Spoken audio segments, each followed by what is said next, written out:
What's going on, guys? Meteorologist Jonathan Kagas back with you. It's 10 p.m. just about on a Tuesday evening, and we are tracking this powerhouse of a storm. We were breaking down all the meteorology behind the development of this last night, and now it is coming into fruition. Just a massive storm, blizzard on the northwest side, severe weather on the southern side, on the warm side of this thing. We're going to get into all of this. If you are just joining us tonight, post in the comments where you are tuning in from this evening. We will share where you're where you're tuning in from as we break down the weather tonight. And post if you have any questions about the weather locally, about what's going on across the country, and we will get all into that as well tonight. So again, welcome if you are new to the stream. I'm Jonathan. Buckle up. We're going to get all into this. By the way, if you're looking at the cameras above my head and just below me as well, that's taking a live look from Azalea Park and Ponce Inlet. That is courtesy of WeatherStem, our friends at WeatherStem, helping to provide that extensive camera network across the country, really, right now onto the Central Florida area. Just working on turning some of the comments on so that I can pull them over. It's just not pulling in the feed tonight for some reason, but I'm going to try to get that camera, all your comments pulled in onto the screen for you. So without further ado, we're going to get started. When we take a quick break coming up in a few minutes, I'll see if we can get that fired up so that we can have that interaction that I like to have with the guys at 10 p.m. during the week. Okay, so here is the storm itself. A bunch of tornado warnings earlier today. There is one left. Looks like that has now expired. That was just to the northwest of Mobile. But severe thunderstorm warnings all up and down this line, now moving into Birmingham, into Montgomery, Mobile, Alabama, leaving the New Orleans area alone. And then look at all of this heavy snow. Big time snow quickly changing over in the Twin Cities of Minnesota back through Omaha, down into northern Kansas, into eastern Nebraska, also northwest Missouri. Big chunk of low pressure. You see that low pretty much right over Kansas City. On the cold side of this, on the snowy side of this, winds are also gusting to 50 to 60 miles an hour. So blizzard conditions are being met across a lot of the upper Midwest.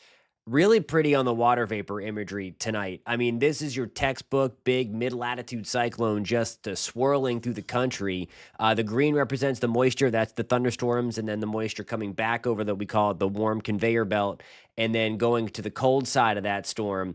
All the brown represents the dry air, your iconic dry slot that's punching through the nation's midsection right now. And then that white there through Minneapolis and Omaha, that's going to be that wraparound stuff, the cold conveyor belt, as we would call it, as it breaking down that mid-latitude cyclone. Okay, check out some of these winds, and this is going to translate back into Central Florida. If you're tuning in for the Central Florida forecast, we're going to have your evening planner or your day planner for tomorrow that does include storm chances really starting to ramp up. And again, if you are just joining us, give this a thumbs up. Would love that. And hit that subscribe button if you are new to the channel, if you're watching this on YouTube. By the way, we're also coming at you live on News 6 Plus. If you are an avid News 6 viewer and you don't have News 6 Plus, you should download it. It is free on any of those smart devices as well. You can get a lot of extra cool content on demand, and you can watch our newscasts if you are out of the Central Florida area. And I'm looking at you specifically in Polk County.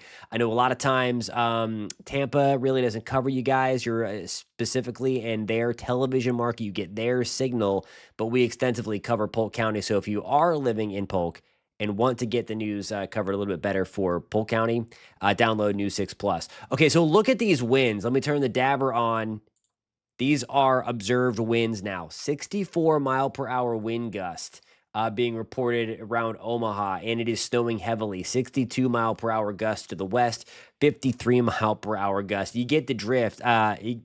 We're talking, I mean, 60, 65 mile per hour gust. The storm's only going to get stronger later tonight as well. And we could have gusts pushing hurricane force, which is 74, greater than 74 miles an hour. A sight to be seen out west in the plains. All right, so locally, we're going to get that local flavor as well. This storm will weaken a little bit as it works into Central Florida over the next 24 hours. Really, by this time tomorrow night, all the rain chances are going to be out of here. But it is going to stay windy. The breeze has been cranked up all day. We were talking about that last night. It's going to get even more windy tomorrow. Right now, we have gusts in Cocoa Beach pushing 35 miles an hour. Same thing at Cape Canaveral. Wind gusts on the order of 15 to 25 miles an hour from Claremont back into Orlando, Wildwood. Back in that ballpark as well. Same deal in Ocala. So it is certainly gusty out there. We are going to keep things gusty for the next really week ahead, and you'll see that coming up in just a few minutes. It is going to stay windy when you wake up tomorrow. It is going to be warm when you wake up tomorrow. Mid to upper 60s to start. By 9 o'clock, I think most of us are still dry, with the exception maybe Marion and Flagler County. And if you stick around in about 5 minutes, I'm going to show you the high resolution future radar to kind of plan out your day tomorrow. But the wind stays cranked up tomorrow, and then you see it there. Rain chances start to go up by 11 o'clock, 30% shot for storms. And then really by lunchtime around the I-4 corridor, that's when we start getting into the real mess and the chance for a few strong thunderstorms. If you're out tonight, it is certainly warm. And again, I don't see temperatures dropping much below where we are right now due to the fact that we are going to keep that strong breeze out of the south. This is the outlook, the severe weather outlook from the Storm Prediction Center. It's about the same as what it was last night, although we talked about the potential anyway for part of the area to be upgraded to that next level. And some of Central Florida has the Gainesville area through Jacksonville, St. Augustine, and the immediate Central Florida area, Marineland, Palm Coast, just north of Bunnell. And then just to the northeast of Ocala has been upgraded to that level 2 out of 5 on the Storm Prediction Center severe weather scale. Most of Central Florida is still in the 1 out of 5, meaning again that our environment is going to be marginally conducive. So while we do have the potential for a few damaging thunderstorms tomorrow, and by tomorrow I mean Wednesday, we're not looking at an explosive environment, kind of like what they were dealing with in parts of the Deep South, Louisiana, Mississippi, Alabama, out in that direction earlier this evening, and still ongoing to an extent in parts of Alabama, Mississippi, and then getting into the panhandle of Florida. Alrighty, guys, I am going to take a quick break. Stick around for 2 minutes. I'm going to get those comments fired up so we can have this conversation. If you do have any questions, post them in the comments. If you don't, and if you're watching on YouTube, would love for you to post where you're tuning in from. Give you a shout out. Thanks, guys, for joining us 10 p.m. on a Tuesday. I'll be back in just 2 short minutes.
Alrighty, guys, we are back. Thanks for sitting through a short little break. I think we got the comment thing all figured out. So do me a favor if you are watching on YouTube, post in the comments where you're tuning in from. I want to see if the comments are working. We'll give you a shout out as we go through this. We are talking about the severe weather threat in Central Florida tomorrow. It's a low end threat. Certainly, though, the risk is there for damaging thunderstorms. So that is why we're going to be watching this very closely tomorrow afternoon. And of course, we're going to bring you live coverage if it comes to that point. Of course, all meteorologists that are here, Chief Meteorologist Candace Campos, Michelle Morgan, David Nazario, myself, Julie Broughton, we are going to be watching this closely for you as we go through the afternoon. If you're just joining us tonight, there is our giant storm that has a line of strong thunderstorms moving through the Birmingham, Alabama, Mobile, Alabama area tonight. It's leaving New Orleans alone finally. And then on the cold side, the more impressive side, at least in my opinion at this point, is the blizzard side. We have wind gusts pushing 50 to 60 miles an hour from Kansas City or just outside of Kansas City into Omaha, into Minneapolis, Minnesota, through southeast Minnesota, closing in on Rochester, Waterloo, Ames, and soon things will change over to a heavy wet snow in Rochester, Minnesota, Waterloo, Des Moines, right? It's already snowing very, very heavily in the Twin Cities area of Minneapolis and St. Paul. So I wanted to talk about the timeline now for Central Florida. So this line of thunderstorms continues to march right on through 4 or 5 o'clock in the morning. If you're watching at 5 o'clock, Chief Meteorologist Candace Campos will be on tracking this line of storms, likely making its way through the Big Bend of Florida by this point. By the time we get towards the latter stages of the morning, 9 o'clock, 10 o'clock, we're going to be watching for that line of storms to try to already start sneaking in to Marion and Flagler County.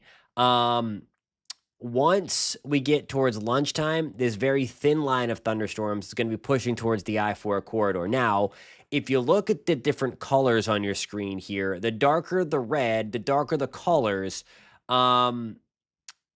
the more intense the thunderstorms are depicted to be. Just by looking at the high resolution future radar here, they don't look to be all that intense on surface level. However, we showed you the wind out west and certainly through the North Gulf Coast right now. You know how breezy it is already. It's not going to take much to get a severe gust to what we call mixed down from a couple thousand feet above our head in those updrafts of the thunderstorm. So that's going to be something, and that's really the main deal tomorrow that we'll be watching to come through. And then as we get towards 3, 4 o'clock in the afternoon, the line continues to weaken even further. And then I think by the evening, this is all out of here. And then you can enjoy your evening. It will be gusty.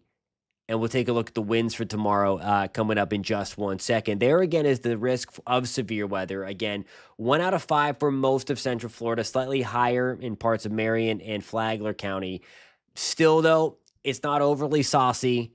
The threat is not zero. That's, again, why we have that highlight there. And, again, the storms have been intense that have been associated with this line of thunderstorms. So, again, guard is always up in a situation like this. So, again, we're watching closely. Lightning going to be the main threat tomorrow. The wind and hail threat a little elevated. The flood threat is super, super low to basically non-existent. Tornado threat, it's low. It's not zero, though, especially closer to the coast, to the I-4 corridor. So we're just going to keep a close eye on that as we move into the afternoon. Still, though, this is not a tornado day. This is certainly not like what they were experiencing in the Deep South yesterday. Just something that we are going to keep our eye on for the rest of the evening. Port Canaveral camera not working right now, but it is at 70 degrees. It's 69 in Orlando. Holopah, good evening. If anybody tuning in from Osceola County, Polk County, told you we cover you guys. We're at 70 in Lakeland, 70 degrees in Winter Haven. Wildwood and Bushnell, we're also 70. Denellen, it's a popular number tonight along the 75 corridor. We're back to around 70 degrees as well. Okay, so I mentioned the wind speeds here for tomorrow, and they are really going to crank up. We're talking gusts around 30 miles an hour. We'll break down what that means over the next 7 days. Of course, Arnold Palmer Invitational. It's back. It's going on. The Pro-Am is tomorrow. A little dicey. Earlier, the better. If you're heading to the golf course tomorrow, I think once we get towards that 11 o'clock lunchtime hour, we're going to be watching for some lightning. 84 tomorrow in Holopah. Notice, again, there's the front starts obviously northwest and pushes down the Florida Peninsula. It's allowed to get a little bit warmer. So Palm Bay, we're talking mid 80s. Same in Holopod, Deer Park, Kenansville, Yeehaw Junction, Micco, Mount Dora back to around 80, Sanford, Orlando, Oviedo back to the low 80s as well, and then more like the mid to upper 70s in Ocala, in Denellen. So that's kind of the difference in the temperature forecast because of that strong front that's getting ready to slide on through. Now, this is the impressive part. It's going to be the wind, and the wind really cranked up again tomorrow, gusts 30 to 35 miles an hour. And something to remind and keep in mind is that this is without a thunderstorm around. Those gusts will be higher if you get caught in one of those thunderstorms. Those wind gusts could push 50 to 60 miles an hour. Again, that's on a more isolated scale or a localized scale, but on a widespread scale, we're talking about wind gusts about 10 miles per hour higher than what we felt today across Central Florida. There you go. On Thursday, it's still breezy. Best day of the week, I think, is going to be on Friday. The wind backs off significantly, and we're kind of in between systems. You see there, though, the wind starts to ramp up a little bit more over the weekend in response to our next storm system that could bring rain again on Sunday. So I do think for the most part, the Arnold Palmer Invitational itself should be okay. It looks like the rain coming in on Sunday wants to hold off until the latter stages, although it will be a challenge with the wind gusts cranked up over the next couple of days. All right, so here we go. 3 days out. We're talking 80% shot for storms again tomorrow. We've been talking about that really for the last week. A little bit cooler behind the system. We're going to drop to the mid to upper 60s for highs on Thursday. And then when you wake up on Friday morning, this may be our last good chunk of colder air of the season. We're going to start in the 40s. It's going to be pretty chilly on Friday, especially when compared to what we're going to wake up to tomorrow. You see it there. It's almost a 20-degree drop from what we're going to wake up to tomorrow morning to what we're going to wake up to on Friday morning. So that's going to be a significant change. It's going to feel super, super cold outside. Highs rebound nicely back to the upper 70s. And you see there what I mean by a potential last gasp. We're in the lower 80s. 20% shot for a shower or two on Saturday, 50% chance for rain on Sunday. And then we will watch the temperatures drop again. At this point, if you're planning on heading to the Invitational at Bay Hill, I do think the rain wants to hold off for the second half of the day. So maybe we can get that final round in. Thursday, Friday, and Saturday look pretty dry. It's just going to be pretty breezy Thursday and Saturday. It does get a little cooler, not as chilly as what we're going to see on Thursday, but there you have it. Once we get into Monday and Tuesday, we are back into the low to mid 70s. So not the end of the cooler air, just maybe the more cold stuff going through. Hey, what's going on in Apopka? Good to see you guys. All right, that about does it for tonight. I am going to go get the latest high-resolution data into my computer for the 11 o'clock news tonight. So if you are in the greater Central Florida area, I would love it if you tune in to News 6 at 11. We're going to have the latest timeline on that. Again, we have fresh data coming in as we speak, and I'm going to rack that up and show you what that looks like at the 11 o'clock news, on the 11 o'clock news, on News 6. And again, if you're not familiar with the WKMG CBS affiliate, we are WKMG, the CBS affiliate. So come on, find us over there on the television or on News 6 Plus. We will be streaming it there as well. Just wanted to hop on here, kind of just have the weather conversation because, as you see, I rambled on for about 25 minutes. And there's just so much to talk about when it comes to this system that I obviously don't have time for, or that you may not care about on the TV side, or you might not care about it here too. I hope you do anyway, because I think it's fascinating with just how wild this weather is, this storm system is. And again, to give you one final look at just how massive it is from the Gulf Coast all the way up to the Canadian border, just a wild, wild system there. 'Tis the season. It's March. Still, pretty cool, though. Hopefully nobody's dealing with damage, although there was damage this morning, especially around the Dallas area and then through Louisiana. So we're thinking of those guys that were obviously impacted by the damaging side of this. That is not the fun part of this storm, but it's certainly, again, putting on a show on satellite. Great to see everybody. Thank you for the comments. Sorry that they weren't working off the top. Had to give the computer a nice kick, but nonetheless, I appreciate you guys joining in as always, and we will catch you tomorrow at 10 o'clock. We'll see you then, guys. Be